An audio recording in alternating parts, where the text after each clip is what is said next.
All right, hello. So we're on our third lesson as far as the early post-flood world. 2 times ago we were talking about what the world was doing. Last time we were talking about what the animals were doing. Today we're going to be focusing on man. Thankfully the Bible gives us a little bit more information about what man was doing at this time. So in Genesis 11 it says, "Now the whole world had one language and a common form of speech. And as people journeyed eastward, they found a plain in the land of Shinar and settled there. And they said to one another, 'Come, let us make bricks and bake them thoroughly.' So they used bricks instead of stone, and tar instead of mortar. 'Come,' they said, 'let us build for ourselves a city with a tower that reaches to the heavens, that we may make a name for ourselves and not be scattered over the face of all the earth.' Then the Lord came down to see the city and the tower that the sons of men were building. And the Lord said, 'If they had begun to do this as one people speaking the same language, then nothing they devise will be beyond them. Come, let us go down and confuse their language, so that they will not understand one another's speech.' So the Lord scattered them from over the face of all the earth, and they stopped building the city. That is why it is called Babel, for there the Lord confused the language of the whole world, and from that place the Lord scattered them over the face of all the earth." So we see man doing things that only intelligent beings can, building, speaking, and even from the very beginning, we see man doing intelligent things. Now, the Bible tells us that we were created intelligent from the start. The evolutionary model says that we are becoming more intelligent with each generation. We see that the Bible says that man's very first day, we're naming the animals, or Adam specifically, showing creativity and originality. That very same day, when presented with Eve, Adam breaks out into poetry. In the first few chapters of Genesis, we have the first farmer, poet, and ruler. And this continues all the way up after the flood as well. We see the jobs that Cain's descendants had, and then even Noah, after the flood, building a vineyard, and now these people building a city. And so we should see, all the way back in the archaeological record, this same sign of intelligence, if the biblical model is correct. Or we should see an ever more crude kind of man the further back we get, if the evolutionary model is correct.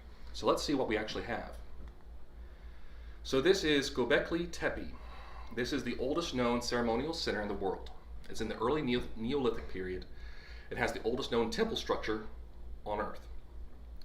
Now these structures were left intact and buried, and they have a number of animal carvings on them. You can see they're rather ornate.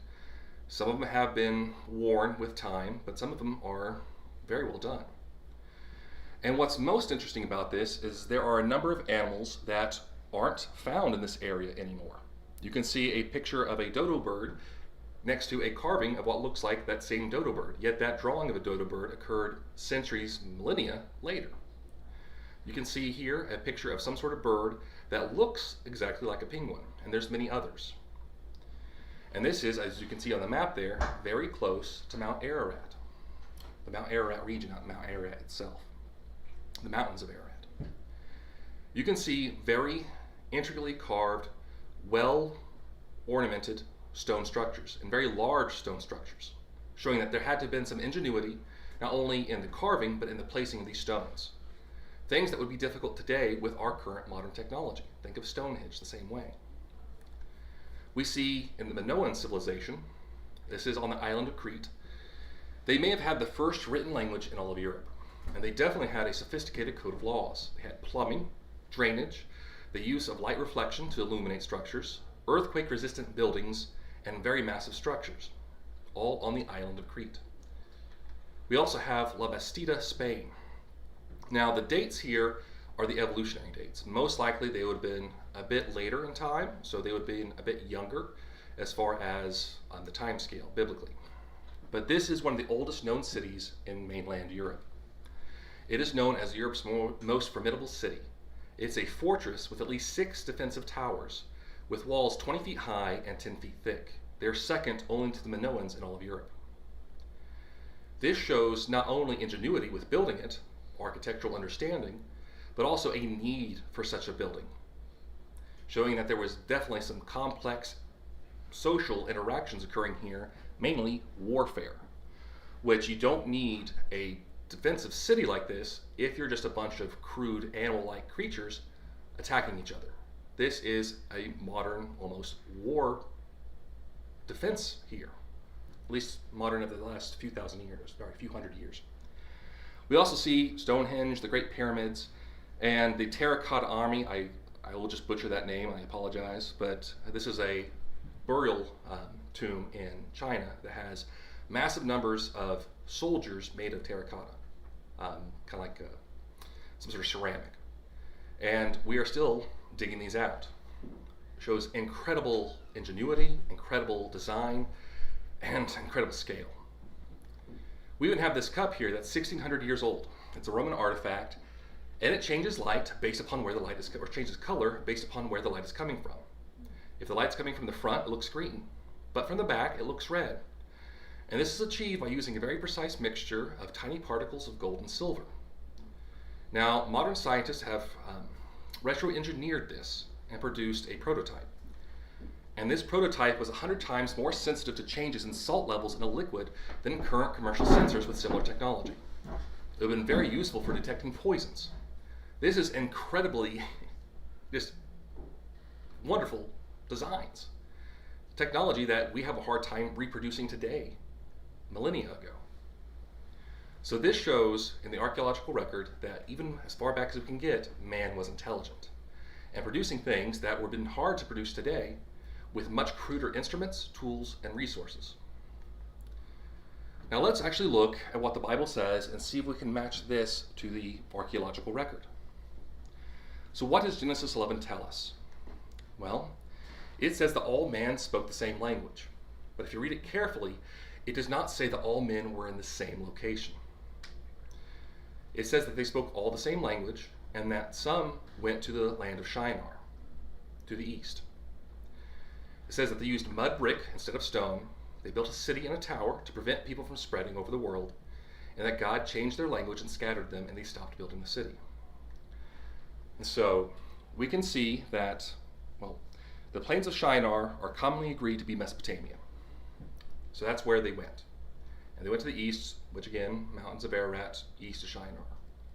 They used bricks and mortar. And this is a Mesopotamian technology. Now, people of the Levant of Canaan, Israel, would not have been using this technology.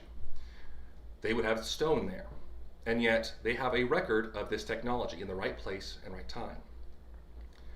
And it also has a phrase called a tower with its top in the heavens. In Mesopotamian literature, this is commonly referencing a ziggurat. And so if we take this phrase, it is most likely referencing this kind of building. A ziggurat you can see there in the bottom right. And if the Tower of Babel was a ziggurat, meaning ziggurats were being used at this time prior to the dispersion, it would make sense that we find these ziggurats all over the globe. Even in the Americas, we find similar ziggurat-style buildings. Now the biggest question is which Babel? There are a few cities with Babel. The most notable is the Neo-Babylonian Babylon, basically Nebuchadnezzar's Babylon.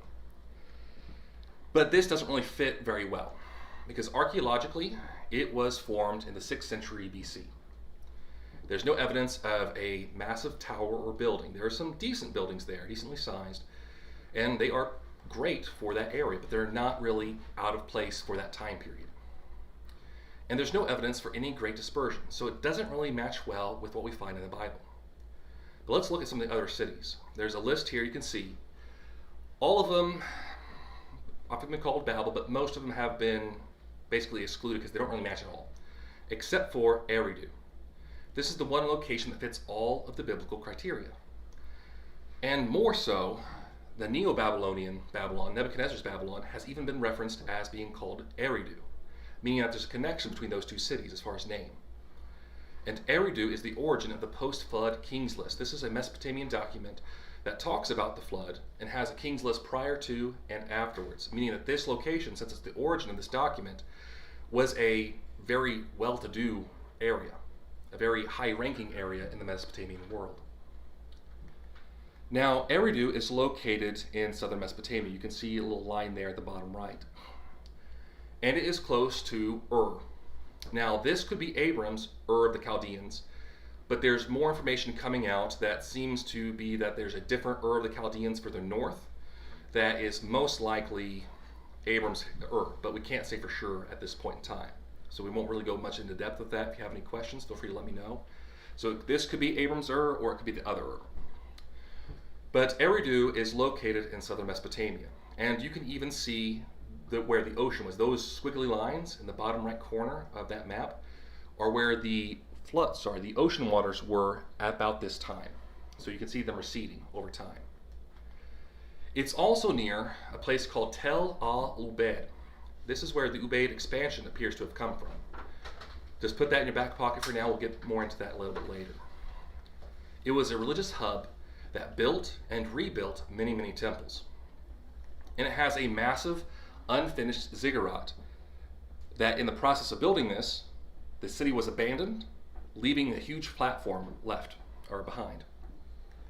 You can see here a number of temples from the bottom right with the smallest. They would then destroy it, build over top, and so on. You can see each subsequent temple, the outline of it. Eventually, with the largest being in the top left, being the platform that they built to host another ziggurat temple that was left unfinished. You can see how it is truly massive in comparison to everything else, and even today would be relatively large. Now, there are other sites that have religious buildings during the Ubaid period. Uruk, Tepigara, but nothing anywhere close to the grandeur of Eridu. This was a religious hub of the ancient world. And that Temple 1 platform, that largest platform, was abandoned for hundreds of years afterwards. Excuse me. So why would this religious hub, this large city, build, demolish, rebuild, bigger, demolish, build bigger, over and over again, only to build the biggest one yet, not finish it, and then abandon everything? Now, several centuries later, the neighboring city did come by and build on top of it. A relatively small ziggurat that's not anywhere close to the size of the platform. And you can tell it's definitely different because not only is it different as far as the construction materials, it's not as good. The platform has a much, much better design and construction than the ziggurat that was found on top. And Ur was that city that later came on and built upon that. So, the city itself has been abandoned several times, with most notable being for a few hundred years after the Temple 1 complex was built. And this is during what is called the Uruk period. We'll get a little bit more into this in a bit. But you can see here some quotes that describe this complex. Almost overnight, Eridu was completely abandoned, quickly buried under enormous strips of sand that filled the desert buildings, or deserted buildings, with only the main mound left standing. Or, this is the situation at Eridu during the first half of the Uruk period, which appears to have been brought to a conclusion by no less than an event than the total abandonment of the sites. Now, there are two major expansions in the prehistoric period. Prehistory is the time before people started writing stuff down, so we can't take their word for it, basically. So we can have their artifacts, we have their pictures, we have their sites, but there's no words really to go along with it. The Ubaid is the first, and the Uruk the second. And so we cannot dispute that these periods occur. We know that this is an archaeological event of something happening in the ancient world. The times that we have there are the evolutionary times. Those can be heavily debated, and they mainly use things like carbon dating and stuff like that to get these numbers that they want with it. So there's a lot of assumptions with that. We cannot dispute the periods. We don't really need to, for that matter. But the times, don't pay attention to them right now. Now, the historical period where we start to see writing, that begins during the Uruk, during the late Uruk period. But you can see there, the actual expansion does not occur at the beginning of the period. It occurs about halfway, a little bit further through the period, especially for the Uruk period. Now, the Ubaid expansion was a peaceful migration. It's not intrusive. People just moved and then slowly integrated. They were friendly, and they spread ideology, culture, style, whatever you want to call it. They formed numerous new indigenous identities, meaning you have this people here, you have these people coming to join them, and then over time, they're merging their culture, their style, how they do things. And you can see there on the right some of the things that are characteristic of this period, some of the pottery and tools. They also had certain ritualistic public architecture, standardized rectangular temples, and even a tripartite house form. And they spread a decent ways. Over 1,000 miles, they've spread from Tel Al Ubaid north, originating from this place, and you can see there, if you squint, it's right next to Eridu.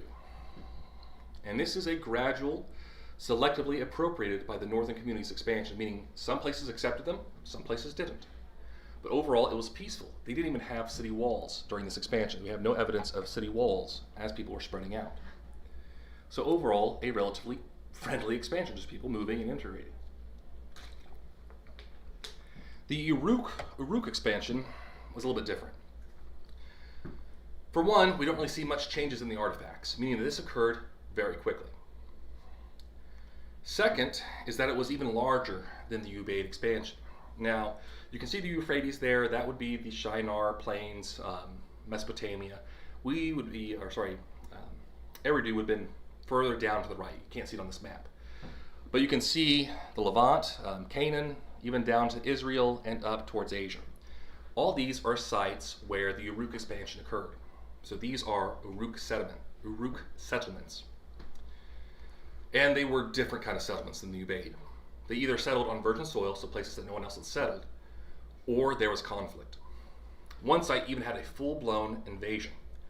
And we can see this based upon sling balls that were used. You can see there, C, that is a formed sling ball that has not been used. B, though, on the top left of that picture, is a spent sling ball. You can see how it hit and impacted. Basically the same way you can tell the difference between a bullet that has not been fired and a bullet that has been fired. We also have segregated communities. And we know this because they even kept their trash separate. We have colonial expansion, intrusive invasion, and basically just a not nice kind of expansion going on here. So completely different.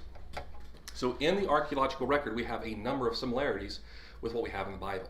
We have, in the Bible, a city of Babel, a tower made with fired bricks, the tops in the heavens, built to prevent the migration of peoples, the city abruptly abandoned, and scattered people unable to communicate due to a division of language.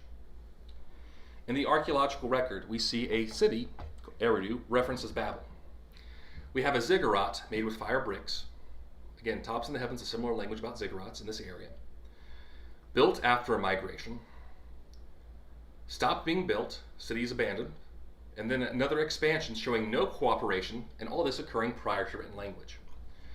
So it appears that people in this area was a large metropolitan city, a large amount of people here, which is also what the Bible says, since we have a number of families dispersing from this after the changing of language.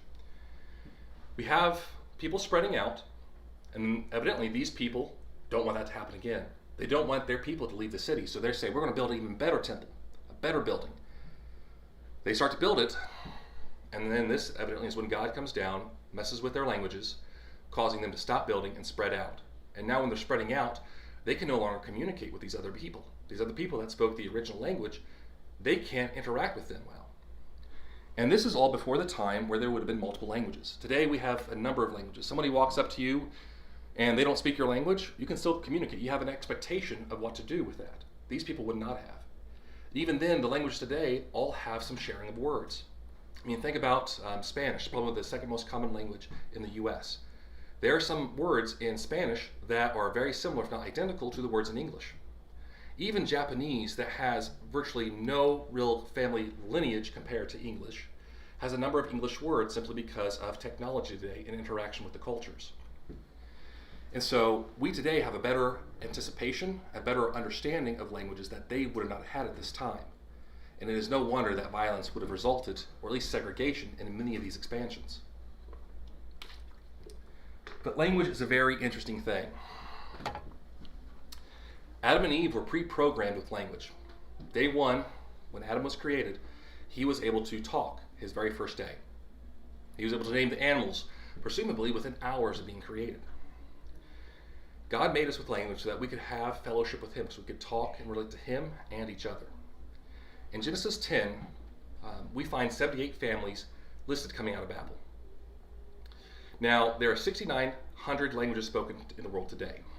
Only 94 of these narrows down to 94 different language families, meaning that just like you have Portuguese and Spanish being very, very similar because they came from a similar root, You can then do that with other languages. English and German, very similar. In fact, English is a very poor amalgamation since it's a combination of a few other languages. But you can get from Spanish to Latin and so on, all the way down to 94 language families. And it's likely that this will decrease a little bit more because there's a large number of supposed language families in the Americas. With more research, more understanding, perhaps this number could go down even further, but probably not by much. Now, this is very interesting that the number of language families matches with what we have in the Bible. We can even differentiate them based upon the lineages. Japheth, 14 language families, Ham, 39, Shem, 25. And so all these languages would have had different grammar, different words. Some would have been pictorial as far as their writing eventually. Some had different sounds, some more tonal, less tonal, and even as far as writing, they're all written in different directions. Left to right, right to left, up, down. I'm not aware of any that goes down, up, but I don't know all of them. But it's very, very interesting that we have such different, complex means of communications as far back as we go. Now, according to the evolutionary theory, language would have had to develop first as a proto-language. Basically, a few words, grunts, meaning this or that. And they claim that since Homo erectus emerged about 2 million years, it emerged about 2 million years ago with Homo erectus. And so they're trying to find a universal grammar, something that connects all the languages, getting back to a universal root. Because having languages pop up 90-some times all over the place, being so very different, is very hard to explain when you're just holding through the evolutionary theory. Another thing that's hard to explain is that animals can have some interaction with language. That's not the difficult part. The difficult part is that while the famous ape Koko, the gorilla Koko, was able to use about a little less than 1,000 signs or understand those commands, it took 30-some years for her to get that understanding. Dogs, on the other hand, this dog here, in fact, I think holds the record, Chandra Lee or Chandra Leia, has over 1,000 commands that she can recognize. And it took far less time for her to learn all these since dogs don't live anywhere near as long as gorillas. If the evolutionary model was correct, we'd expect apes or monkeys at the very least to have the best language understanding since they are the closest related to us underneath that theory. But this is not the case.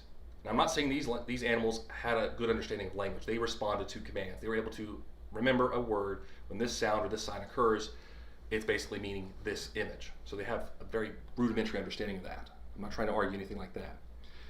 But I'm just saying that this doesn't fit with the evolutionary model. And when we have this dispersion, we'd expect all these different families to continue with similar legends, similar myths. They all have a shared culture, so we'd expect to find remnants of this shared culture. And there's a great number that are many to what the Bible says. As far as the creation myths, there are many of those out there, ranging from Australia, New Zealand, even the Americas, all having a number of similarities. One man, one woman, a tree, a fruit, a snake. You even have some depictions there. You can see on the right an Adam and Eve seal, as well as a man and a woman, a tree between them, and snakes. We have myths of the fall, the Greek myth of Pandora, again Australia, and the Sumerian cylinder, seal ME89326. We have a number of flood myths, over 200 in fact, from Eridu, the same city that is likely Babel, Epic of Gilgamesh, even people in Kenya and the Wunabal tribe, the Aboriginal Wunabal tribe. All these having a number of similarities with the biblical narrative of Noah, and even the Tower of Babel, the Lord of Arata, the Papago people of Arizona, the Choctaw. We have a number of similarities with all these events leading up to Babel and then nothing afterwards, nothing similar between them, which makes perfect sense with the biblical model, but is a big question when you try to approach these things from an evolutionary mindset. All these commonalities point to a shared history, or at the very least, a shared cultural connection. And the biblical narrative is the primary source based upon all factors, meaning that it is the most accurate and detailed. As things spread out, you'd expect things to become less accurate, less detailed. and even more localized, meaning that you're going to use animals from where the legend is now occurring, not from where it originated. And that's what we see with a lot of these flood myths, for example. You see the boats changing to what is commonly used. You see the places changing to what is in that area. You see the animals changing to what is commonly found amongst these people. Now there are some objections to this. For one, they simply say that it's a retelling of local events. It's common because everywhere's had floods. But it wouldn't explain all the similarities. The 8 people on a boat, the bird being sent out and coming back with a branch, animals being on the ark, things like that, a snake with the fall. Some will say that missionaries did this. Missionaries have went almost everywhere, if not everywhere itself. The problem with this is that missionaries tend to focus on the important thing, Christ, first him and him crucified. Yet it's only the first few chapters of Genesis that are integrated into these people's myths. Nothing else. If this was the case, you'd expect there to be myths connected to other biblical narratives, other biblical events. Something past Babel. You'd expect an Abram myth. You'd expect a Joseph myth. You'd expect a Christ myth. But we don't find any of those. And some even say that the Israelites borrowed it while they were in exile in Babylon. This doesn't really negate that they're all connected. They just try to say that the Bible isn't special. But still, you have to argue against the Bible having all these more accurate pieces of information. As we can see, based upon those studies that they've done with the ark itself, how it being the most seaworthy vessel out of all these myths. And so this is a big problem for anybody trying to say that the Bible is inaccurate and not real or just made up.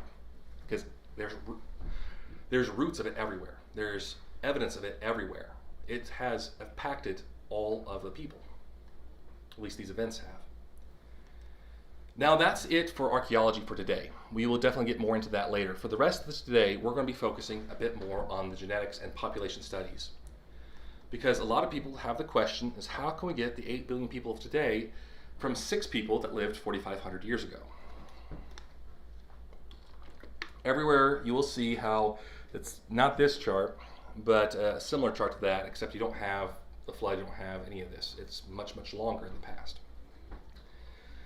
Now, there were 3 couples producing offspring after the flood. We have no record of Noah and his wife producing any more children. And I don't blame him since he was probably a bit traumatized after this major event. But humans can double every 25 years easily. You can do this by simply having 4 children. If you have more, then you're doing more than doubling. So we will assume that we're going to double every 150 years. This is a 0.4% growth rate. Small. Basically, in 4,500 years, you'd get about 7 billion people. So maybe it's doubling every 130 years, 140 years to be exact. But this proves that it is perfectly fine in population growth studies. It fits the data. Now let's look at the secular model. Now, according to the secular model, we would have come from Homo erectus in Africa about 100 to 200,000 years ago. Now, Homo erectus is one of those 8 men that was really just a man, but they try to say it was some sort of 8 man. Now, they say that there's a small population of humans would have to have been there for some time and a very relatively small number for thousands and thousands of years. Now, that was very difficult because when you have a small population in the same area, interbreeding for a long time, thousands of years, hundreds of thousands of years even. Again, remember, if you have that happening, you're going to get a lot of mutational genes, a lot of bad things coming to the surface by random chance alone. That's what we see today, and that's what would have occurred if this was the case. So it creates a lot of problems. Now, today there is a growth rate of 1.7% globally. So if we were to start 1 million years ago, we're going to start a little bit before Homo erectus because this is still well before or well after humans and chimps would have diverted. So these were still what evolution is called 8 men, but we're just been people of the biblical record at this time of scale is right. But we're just going to assume the evolutionary model for this test. So these would have been mostly human 8 men at this time, about 1 million years ago. So we're going to assume 2 people because we're going to give the evolutionary model the best option in this case. So two people evolved from ape-like ancestors, and they just start producing humans. We're going to assume an extremely small growth rate, a 0.01% growth rate. That's a doubling every 7,000 years, meaning that we're going to have 2 people for 7,000 years, then 4 people for 7,000 years, then 8 people for 7,000 years, and so on.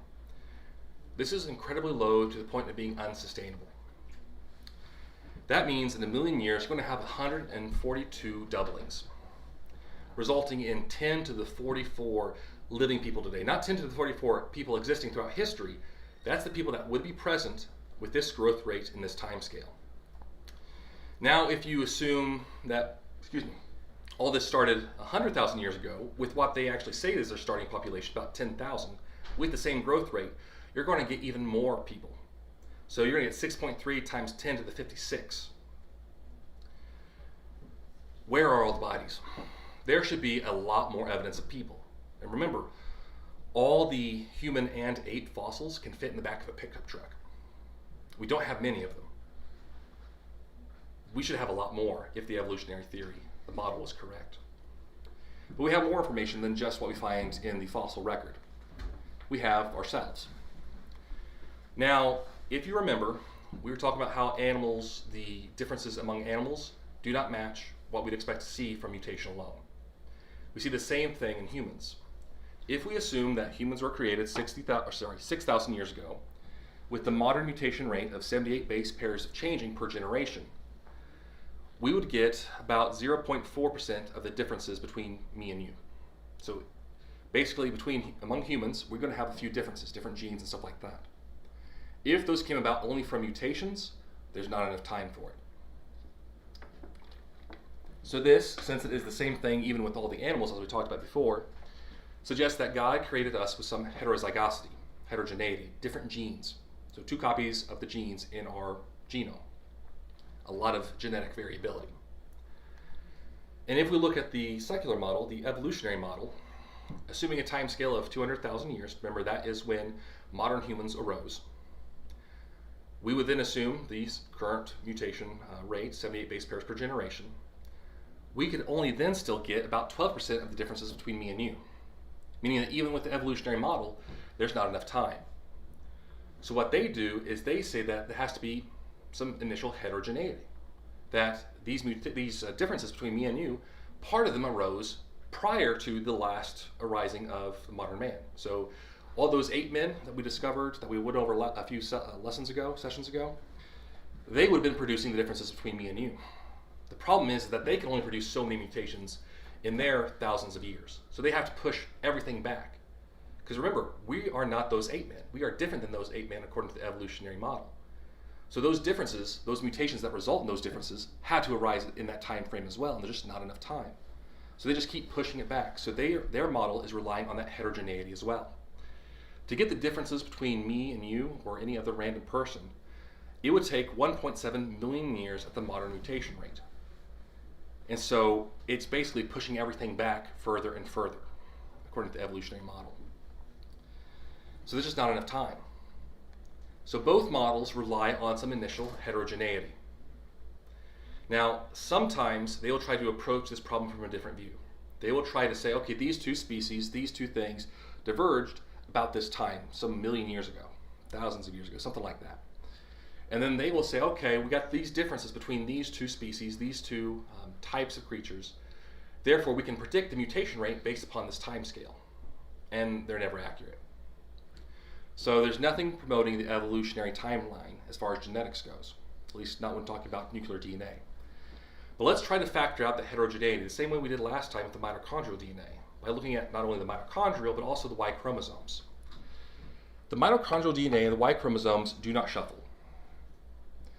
Both the biblical and evolutionary models hold that there is one Y chromosome and one mitochondrial DNA lineage in mankind today, meaning that there would be no second copy of genes to shuffle around to add more diversity, more variety in the genetics.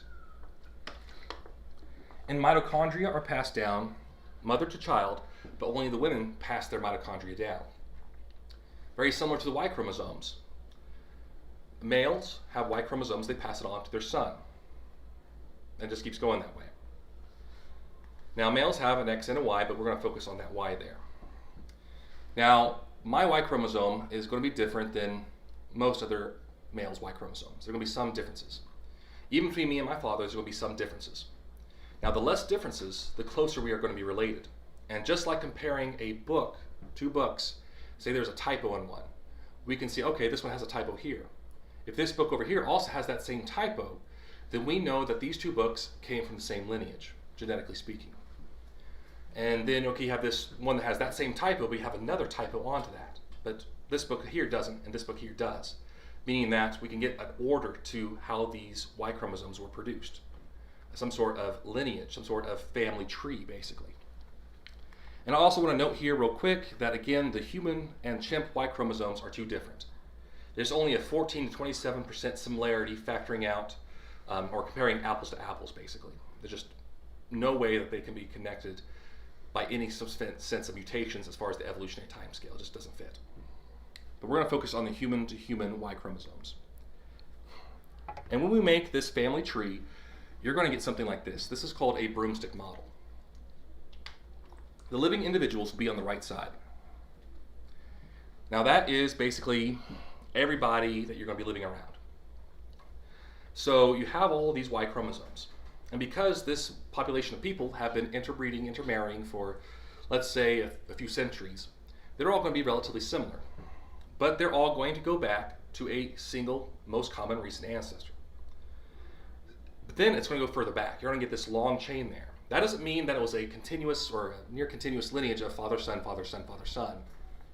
It just means all the other sons that occurred at this time don't have any modern descendants. They didn't make it. Remember, just from random chance alone, you're going to get one male lineage in a very small population. The evolutionary model requires this, and we see this in small groups today. But as groups start to expand, start to diverge, start to move around geographically, we're going to get all these different Y chromosome lineages. And when we put them all together, we get a tree like this. And based upon where people are today, we can see that the O is mainly China, and we can see people groups have been moving around. R1 and 2 are most likely India and Pakistan. Q are the Native Americans. The current Europeans generally are R1b, that's also Central Africa. The ancient Europeans were I and J. And so you can see all the different lineages and how they're connected. And there's three main groups. You have this group here, which is likely Ham and his descendants. In the Bible, we see them basically going to Africa. But it's not just there. Things have moved around since then. When that passage was written, that might be where they were. But since then, they've been moving everywhere else. This is likely Shem, I, J1, J2, H, G, and F. These are different Y chromosome haplotypes, is what they're called. And then these are likely Japheth. Now R1b, if you have a European lineage, good chance that's you. But that's just a chance. You can actually go get your Y chromosome tested, and you can see which lineage you're from. If you're a woman, you can have your father or your brother's Y chromosome tested and see which lineage you're from. And this all points to one Y chromosome. Even the evolutionary model, evolutionary community has to agree to that. They're the ones that found it. And this is a requirement for the biblical model, but it's not a requirement for the evolutionary model. Remember, the evolutionary model had to then change to fit this data. So now they say that if there was a population bottleneck for a few thousand years with a small population. Now this could be anywhere from 100,000 years ago to 200,000 years ago, all depending upon the mutation rate that you're using. But if you have this small population of a few thousand, maybe 10,000 individuals over thousands of years, you're going to get one Y and one mitochondrial lineage just from random chance. But you're also going to get a lot of mutations. You're going to get a very low growth rate. And all that combined, it basically is a death sentence for that population. So it actually creates a lot of problems for the evolutionary model as far as man's evolution. Now, we can see what the Y chromosome mutation rate is by doing genealogy studies. So you have a grandfather, a father, and a son. you look at the differences in the Y chromosomes. You do this many, many times.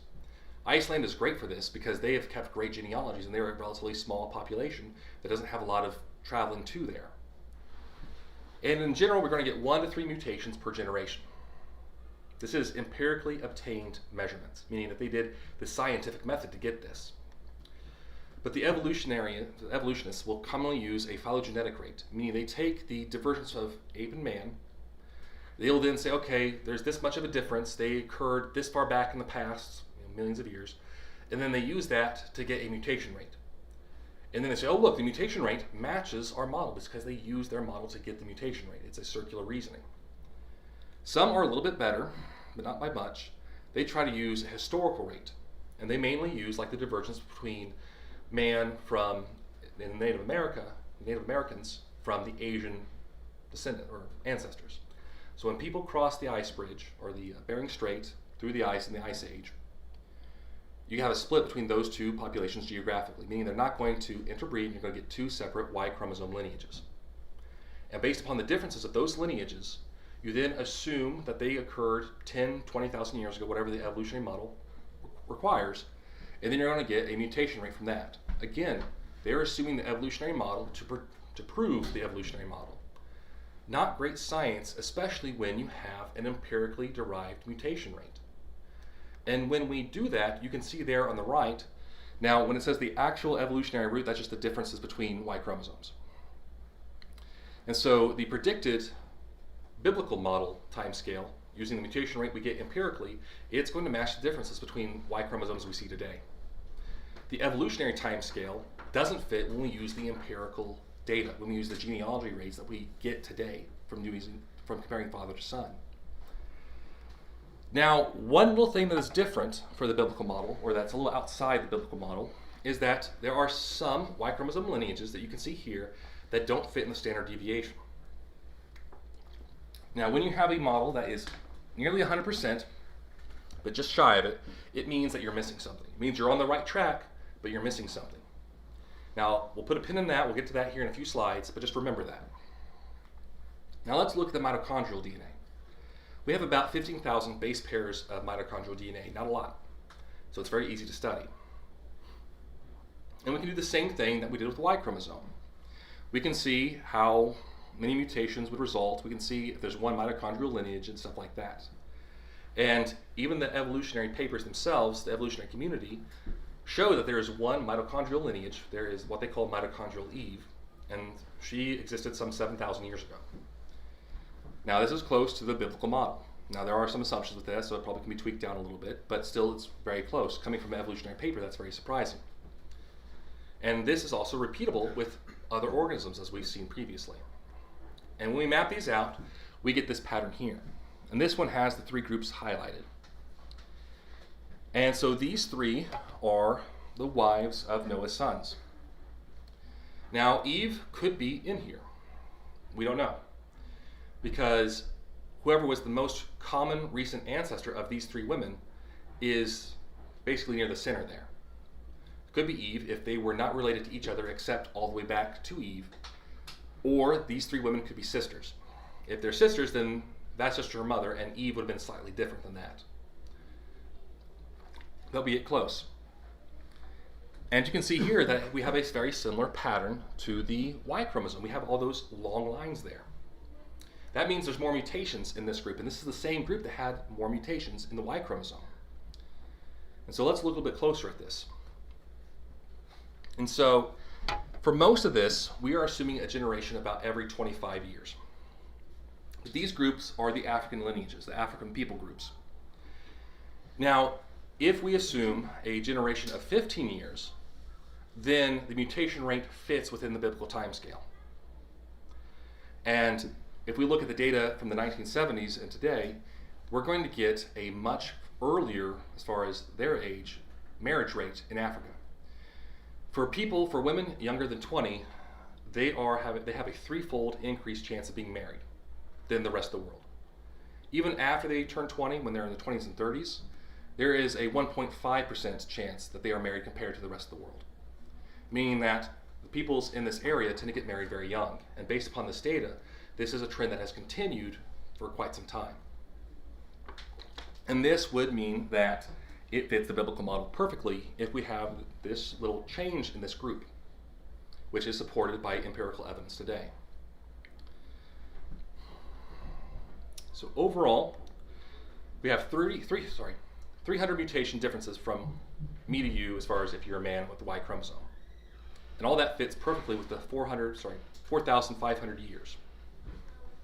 We have 3 main groupings of the Y chromosome as well as the mitochondrial DNA.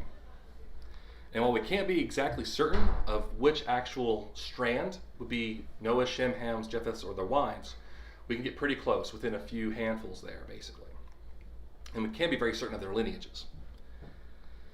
In all this, when we take into account historical patterns of people movements of people groups, invasions, migrations, stuff like that, we get a 95% match.